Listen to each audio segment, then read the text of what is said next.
Bonsoir à tous. J'ai vu dans la salle qu'il y avait des étudiants, école d'ingénieurs, école de commerce. Je n'ai pas complètement compris. Donc ce message s'adresse d'abord à eux. Le métier d'entrepreneuriat, c'est le plus beau métier du monde. Je pense que tous les autres seront d'accord avec moi. Maintenant, ce n'est pas facile. C'est probablement un des métiers dans lesquels vous avez le plus de stress. Et surtout, moi je viens de la tech, vous avez des statistiques qui le prouvent. 4 sociétés sur 5 dans le monde de la tech ne fonctionnent pas, s'effondrent. La moitié dans les 3 premières années. C'est compliqué, c'est difficile. Je me suis posé la question de savoir pourquoi Nicolas avait proposé ce sujet, la vérité. Et si la vérité n'était pas simplement la clé pour essayer d'améliorer ces statistiques. C'est ce que je vais essayer, non pas de démontrer, mais en tout cas de défendre. Alors, je suis Olivier Dellenbach, je suis le fondateur et président de Chaps Vision. Et grosso modo, ça fait 40 ans que je fais de la tech à travers différents projets entrepreneuriaux. Mon premier projet, c'était dans les années 80, ça ne nous rajeunit pas. C'était avec l'arrivée des ordinateurs personnels, les IBM PC. Ma première société, c'était de créer pour un logiciel qui permettait aux grandes organisations qui voulaient déployer des ordinateurs personnels chez eux, dans leurs organisations, développer des applications. Ça m'a occupé 10 ans de ma vie. Et à la fin des années 90, je l'ai vendu. Une très belle trajectoire, pas grand-chose à raconter, à Célis.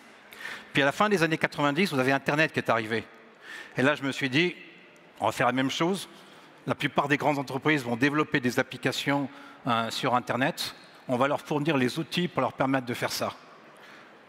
Avec un peu plus d'expérience, j'ai créé cette société, eFront. Pendant 2 ans, on a fait un petit bijou, un superbe outil. Et bis repetita, pas du tout. Aucun intérêt du marché.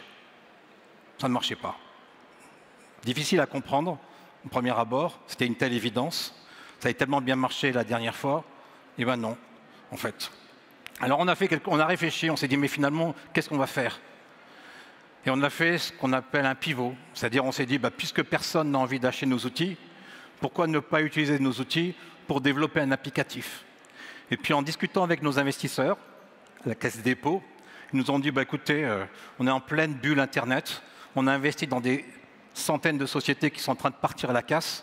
Est-ce que vous ne pourriez pas nous aider à travers votre logiciel à mieux gérer, en l'occurrence, ce portefeuille?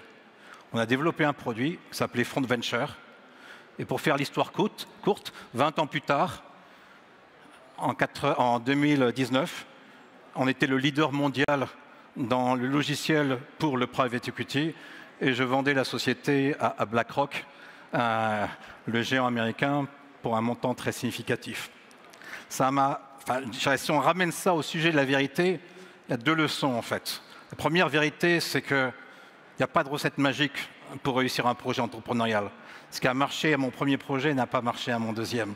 Et pourtant, objectivement, sur le papier, on était exactement dans la même situation. Réussir un projet, c'est compliqué. C'est une alchimie personne n'a la recette. Voilà, il faut un peu de chance. La deuxième leçon, c'est que même si ça ne marche pas, on peut et on doit rebondir. D'accord ? Tout n'est pas écrit dans le projet initial. Vous avez la possibilité, finalement, de réfléchir en se disant, finalement, ces 2 ans, quel est l'actif que j'ai créé? En l'occurrence, un outil. Qu'est-ce que je peux en faire pour créer plus de valeur? Et ça, c'était quelque chose de très, très important pour nous. Alors après, la notion de pivot, c'est vraiment la deuxième vérité de l'entrepreneur, la deuxième clé de réussite. Le troisième, c'est la puissance du marché. Quelque chose qui finalement est complètement, et pas du tout sous le contrôle de l'entrepreneur. On dit les grands entrepreneurs, sur une vague totalement plate, ils ne feront pas grand-chose. Un entrepreneur même médiocre, sur un très gros marché, il arrivera à s'en tirer. Et par contre, un grand entrepreneur, sur une vague forte, il fera des choses extraordinaires. Voilà, ça c'est important, ça veut dire qu'il faut toujours essayer de se positionner sur une vague qui est porteuse. En l'occurrence, dans mon projet eFront, entre 1999 et 2019, les actifs sous gestion dans le non-coté ont évolué de 1,5 trilliard à 5 trilliards d'euros investis. En France, ça a été un multiple de 50. On était sur une vague porteuse. Je peux, en toute transparence, en 1999-2000, quand j'ai créé mon projet, j'avais aucune idée de la force de cette vague. Donc il faut aussi un peu de chance. Le marché est vraiment un critère super important. L'autre chose, c'est le timing, le temps. Je dis toujours, surtout à mon âge, principal actif que vous avez, c'est le temps. Mais c'est un actif qui se déprécie vite. On a un stock. Et donc, ne perdez pas du temps à essayer de sauver une idée à laquelle vous êtes absolument attaché. Si vous voyez que ça ne fonctionnait pas, pivotez. Essayez de partir dans une autre direction. Et si vous avez créé des actifs, vous devez être capable de capitaliser sur ces actifs pour créer et développer autre chose.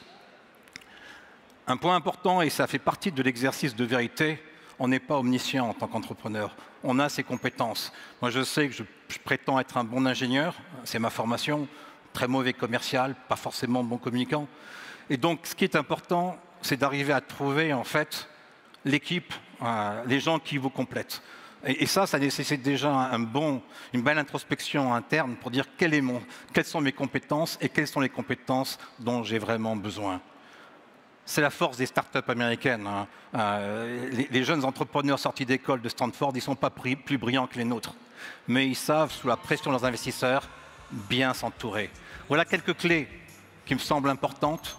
Et finalement, on est dans un monde dans lequel, si on utilise toutes ces clés, on doit être capable d'avoir une probabilité de succès un peu meilleure que simplement 20%. Merci à tous.